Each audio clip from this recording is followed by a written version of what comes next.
प्यारे बच्चों नमस्कार। मैं अंकित दुबे आपका स्वागत करता हूं अपने YouTube channel smart study by Ankit पर। यह क्लास है पॉलिटी की, जो कि आपके यूपी ट्रिपल एससी को पैट को टारगेट रखे हुए चलाई जा रही है, जिसमें हमने संविधान सभा मौलिक अधिकार पढ़ लिए हैं और आज और द्वितीय तत्व भी डीपीएसपी कर चुके हैं। आज हम पढ़ने वाले हैं मौलिक कर्तव्य, जिसको बोलते हैं फंडामेंटल ड्यूटी।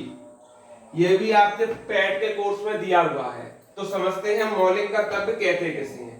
पहले मौलिक कर्तव्य क्या है, तो यह भाग 4 काम है, याद रखना है। भाग 4 के काम है और अनुच्छेद 51 के ए में है। किसमें है? भाग 4 काम है अनुच्छेद 51 के ए में, जो कि आपसे पूछा जा सकता है। आगे बात करते हैं इसे कहां से लिया गया है, तो पूर्व सोवियत संघ यूएसएसआर से लिया गया है। कहां से लिया गया है, तो आप बोलेंगे पूर्व सोवियत संघ से इसको लिया गया है। आगे देखते हैं, मूल संविधान में एक भी फंडामेंटल ड्यूटी नहीं था, यानी कि दो बार गया फंडामेंटल ड्यूटी नहीं था, यानी फंडामेंटल ड्यूटी मौलिक कर्तव्य नहीं था। मौलिक कर्तव्य को हम एफडी शॉर्ट में लिख देते हैं, फंडामेंटल ड्यूटी कहते हैं। 10 फंडामेंटल ड्यूटी यानी मौलिक कर्तव्य जोड़े गए। कब जोड़े गए, तो 42 में संविधान संशोधन 1976 के द्वारा। ये पॉइंट आपको नोट करना है। क्वेश्चन आ सकता है कि 10 मौलिक कर्तव्य किस संविधान संशोधन से जोड़े गए, तो आप बोलेंगे 42 में संशोधन से। शिक्षा का अधिकार लागू कब हुआ? 1 अप्रैल 2010 को। अब आप कहेंगे फंडामेंटल ड्यूटी में शिक्षा का अधिकार कहां से आया, तो आपको बताएं कि फंडामेंटल ड्यूटी है उसमें लास्ट वाला जो है वो बच्चों के लिए 0 से 14 वर्ष के अनिवार्य शिक्षा की बात करता है। इसीलिए हमने शिक्षा के अधिकार को यहाँ पर पहले ही डिफाइन कर दिया है। सरदार स्वर्ण सिंह समिति ने 8 मौलिक कर्तव्य जोड़ने की बात कही, जिसमें एक का रायदारी था। यानी मौलिक कर्तव्य किसकी अनुशंसा पर जोड़े गए, तो आप बोलेंगे सरदार स्वर्ण सिंह समिति की अनुशंसा पर जोड़े गए।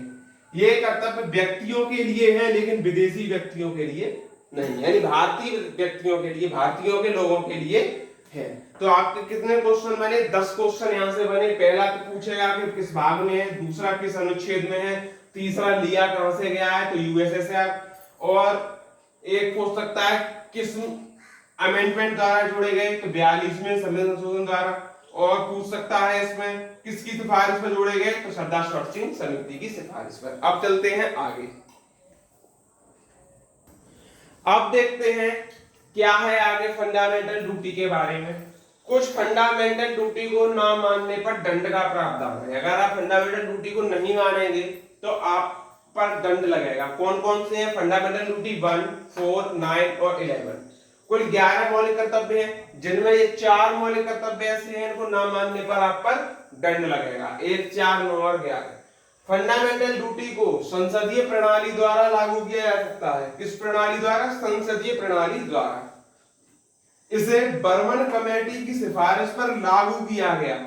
पॉइंट नोट करना है, बर्मन कमेटी की सिफारिश पर लागू किया गया और जोड़ा गया स्वर्ण सिंह समिति की सिफारिश पर। यहीं पर क्वेश्चन को अटका सकता है आयोग कि फंडामेंटल ड्यूटी को बर्मन कमेटी की सिफारिश पर जोड़ा गया तो आप अटक जाएंगे, या स्वर्ण सिंह समिति की सिफारिश पर लागू किया गया तो भी आप अटक जाएंगे। ठीक, तो ये पॉइंट आपको नोट करते हुए चलना है। अब बात करते हैं स्वर्ण सिंह समिति क्या है, क्यों इसकी जरूरत पड़ी और स्वर्ण सिंह कौन थे। ठीक, तो इंदिरा गांधी का समय था जब वो प्रधानमंत्री थी, तो उनके काल में राष्ट्रीय आपातकाल लगा और राष्ट्रीय आपातकाल के दौरान संविधान का अध्ययन करने के लिए स्वर्ण सिंह समिति की अध्यक्षता में एक आयोग का गठन किया गया। कब किया गया आयोग का गठन? तो 26 फरवरी 1976। क्या क्या हुआ इसमें? 12 सदस्यों ने भाग लिया।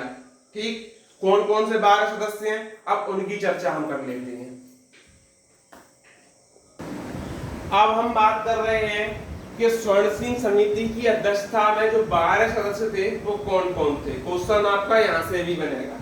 पहले कौन थे, तो आप बोलेंगे सरदार स्वर्ण सिंह, जो कि अध्यक्ष ही थे, क्योंकि इनके नाम पर समिति बनाई गई, तो ये तो अध्यक्ष है, ये तो रहेंगे ही रहेंगे। ठीक, ये तो आपको याद रहेगा। दूसरे थे AR अंतुले, इनका नाम याद रखना है। तीसरे थे SS रॉय। कौन थे? SS रॉय। चौथी थी रजनी पटेल। पांचवें की बात करें तो HR गोखले थे। छठे की बात करें तो BA सैयद मोहम्मद थे। सातवें की हम बात कर रहे हैं तो BN गडगिल थे। 8वें की बात करें तो सीएम स्टीफन थे। कौन थे? CM Stephen. 9वें की बात करें तो डीपी सिंह थे। 10वें की बात करें तो दिनेश गोस्वामी थे। कौन थे? दिनेश गोस्वामी थे। 11वें थे बसंत साठे और 12वें थे बीएन बनर्जी। कौन? बीएन बनर्जी। तो ये नाम आप सभी को याद रखना है। इनमें पूछा जा सकता है कि स्वर्ण सिंह समिति में कोई महिला सदस्य थी, कितनी महिला सदस्य थी? तो आपको क्या लगा? एक लगी, रजनी पटेल थी। कौन थी? महिला सदस्य। ठीक, याद रखनी है ये चीज। अब चलते हैं आगे। अब देखते हैं हमारे 11 मौलिक कर्तव्य कौन कौन से हैं जो संविधान में कहे गए हैं।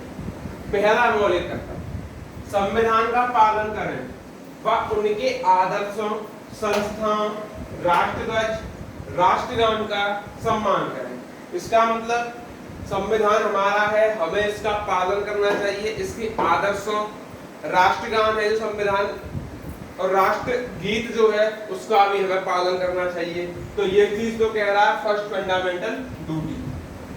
ठीक, दूसरा क्या कह रहा है कि स्वतंत्रता के लिए हमारे राष्ट्रीय आंदोलन को प्रेरित करने वाले यानी उच्च आदर्शों को हृदय में संजोए रखें और उनका पालन करें। इसका मतलब जो हमारे स्वतंत्रता, हमारा देश स्वतंत्र नहीं था तब हमारे जो नेता थे उन्होंने स्वतंत्रता आंदोलन को चलाया कि हमें आजादी मिले।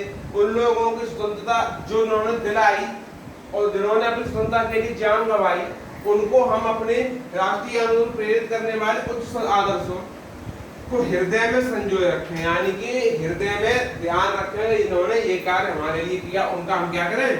पालन करें। ये चीज कह रहा है आपका फंडामेंटल ड्यूटी 2।